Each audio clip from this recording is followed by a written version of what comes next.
Jaha, mutta sillä viisi. Onkohan tää nyt ihan oikein?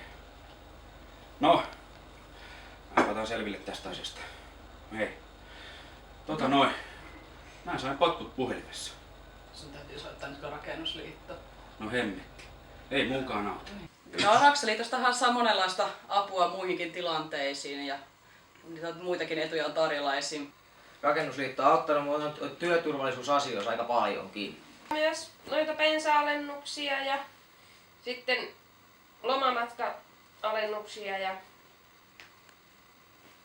hotelleja ja tämmöisiä vakuutuksia.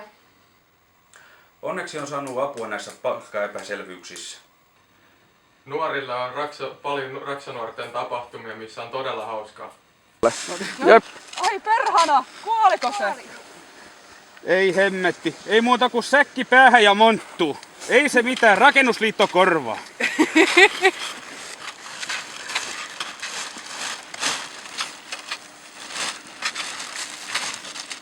Noniin. Ei kun kuoppaa. Näin rakennusliitto voi auttaa jopa hautajasavustuksissa. Olkaa hyvä.